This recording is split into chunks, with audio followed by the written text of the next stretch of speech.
Steel plant ప్రమాద ఘటనలో బాధిత కుటుంబాలకి ఏదైతే నష్టపరిహారాన్ని ప్రభుత్వం నుంచి చెల్లించారో అది పూర్తి స్థాయిలో చాలా అన్యాయంగా జరిగింది. ఖచ్చితంగా కాంపెన్సేషన్ అనేది సరైనది కాదు. ₹1,00,00,000 మృతుని కుటుంబానికి ప్రకటించాలని డిమాండ్ చేస్తూ ఈరోజు కార్మిక సంఘాల నేతలు అయితే మాత్రం నిరసనలకి పిలుపునివ్వడం జరిగింది. ప్రస్తుతం నాతో వాళ్ళంతా ఉన్నారు. అసలు కార్మిక సంఘాల నుంచి ఏం వినిపిస్తున్నారు, ఏం మాట చెప్పబోతున్నారు అనేది ఒకసారి మాట్లాడదాం. స్టీల్ ప్లాంట్లో మరణించినటువంటి కార్మిక కుటుంబాలకి నిన్న రాష్ట్ర మంత్రి నారా లోకేష్ గారు, డిప్యూటీ సీఎం పవన్ కళ్యాణ్ గారు వచ్చి న్యాయం చేస్తారని చెప్పని 1000 కళ్ళతో ఎదురు చూశారండి.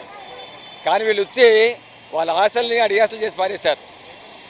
ఏదైతే వైజాగ్ స్టీల్ ప్లాంట్ ప్రకటించినటువంటి మరణించిన ప్రతి కుటుంబానికి పర్మనెంట్ ఎంప్లాయ్మెంటు ₹25,00,000 నష్టపరిహారం తప్ప రాష్ట్ర ప్రభుత్వం నుంచి ₹1 కూడా వీళ్ళు ప్రకటించలేదండి. ఇది అన్యాయం తప్ప ఇంకోటి కాదండి. ఇది అసలు నోటి మాటతో చెప్పి పరామర్శ సరిపోతుందా? ప్రభుత్వంగా ఉండి ఆర్థికంగా ఆదుకోవాలి కదా. మేము కుటుంబాన్ని ఆదుకుంటా ఉన్నామని చెప్పని లోకేష్ గారు ప్రకటించారు. కానీ ఆచరణలో రాష్ట్ర ప్రభుత్వం నుంచి ₹1 కూడా కేటాయించలేదు.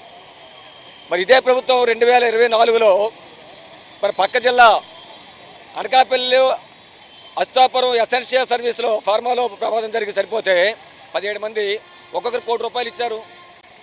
మరి స్టీల్ ప్లాంట్ కాంట్రాక్ట్ కానీ స్టీల్ ప్లాంట్ ఎంప్లాయీస్ సరిపోయి వాళ్ళేం అన్యాయం చేశారండి, వాళ్ళేం ద్రోహం చేశారండి.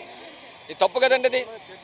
అలాగే మన పవన్ కళ్యాణ్ గారు మాట్లాడిన దారుణంగా ఉన్నాయంటే ఆయన పర్మనెంట్ ఎంప్లాయీస్కి వచ్చి ₹1,72,70,000 వస్తుంది, కాంట్రాక్ట్ కార్మిక కుటుంబం 40 లక్షలు అని చెప్పి అంటారండి. ఇది చట్ట ప్రకారం వస్తాయండి. మీరు చెప్పాల్సిందే ఉందండి.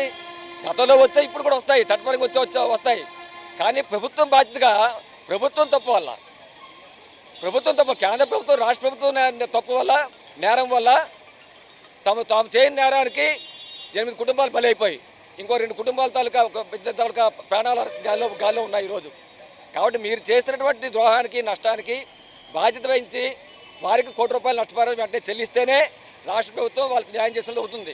మీరు చెప్పండి సార్. అంటే జనరల్గా నిన్న వచ్చిన నేతలంతా కూడా మేము బాధిత కుటుంబాలకి అండగా ఉంటాము అని చెప్తున్నారు. అలాగే పర్మనెంట్ ఉద్యోగాలను కూడా ఇచ్చేదానికి ప్రాసెస్ చేస్తున్నామని అంటున్నారు. అయితే ఇదంతా కూడా మీరు ఖచ్చితంగా వాళ్ళకి తగిన కాంపెన్సేషన్ అనేది రాలేదు అన్నది మీరు డిమాండ్ చేస్తూ ఈరోజు నిరసనలకు పిలుపునివ్వడం జరిగింది. ఏం చెప్పండి? నిన్న పవన్ కళ్యాణ్ గారు, లోకేష్ బాబు గారు కార్మికుల మీద, కార్మిక సంఘాల మీద చేసిన వ్యాఖ్యల్ని మేము సిఐటిగా తీవ్రంగా ఖండిస్తూ ఉన్నాం. చాలా బాధ్యత రాహిత్యంగా ఈ రోజున వాళ్ళ వ్యాఖ్యలైన ఉన్నాయి. కార్మిక సంఘాలు అవకాశవాదంగా వ్యవహరిస్తున్నాయి. ఒక పార్టీ అధికారంలో ఉన్నప్పుడు మరొకలాగా, మరొక పార్టీ అధికారంలో ఉన్నప్పుడు ఇంకొకలాగా వ్యవహరిస్తున్నాయన్నారు. ఇది శుద్ధ తప్పు. స్టీల్ ప్లాంట్లో బయట రాష్ట్ర వ్యాప్తంగా కార్మిక సంఘాలన్నీ ఒకే మాట మీద, ఒకే తాటి మీద ఉండి గత 1900 రోజుల నుంచి స్టీల్ ప్లాంట్ ప్రైవేటీకరణకు వ్యతిరేకంగా ఐక్యంగా పోరాడుతూ ఉన్నాయి. ఈ రోజున అవకాశవాదంగా వ్యవహరిస్తున్నది పవన్ కళ్యాణ్ గారు. తన ఇంతకుముందు ఏం చెప్పాడు? నేను పక్క భగత్ సింగ్ వారసుని, చెగోవెరా వారసుని అని చెప్పాడు. ఈ రోజున సనాతన ధర్మం అంటున్నాడు. ఒకప్పుడు పాచిపోయిన లడ్డూలు అన్నాడు, అదే మహాప్రసాదం అంటున్నాడు.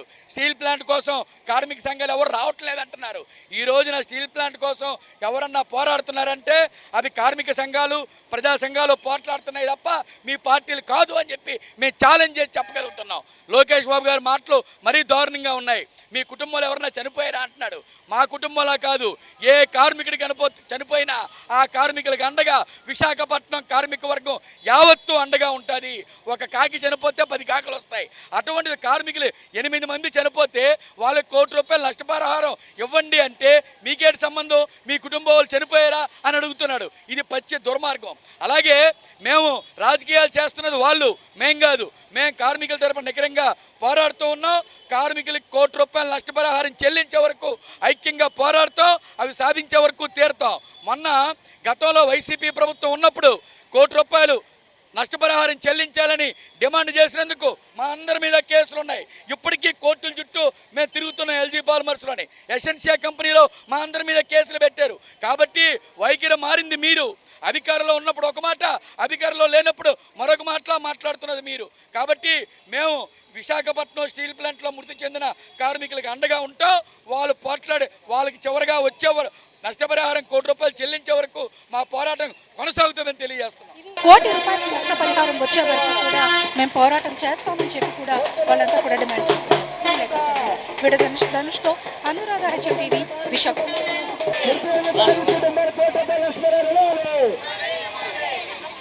మంత్రి వైఖరి ఎన్నాడాలి?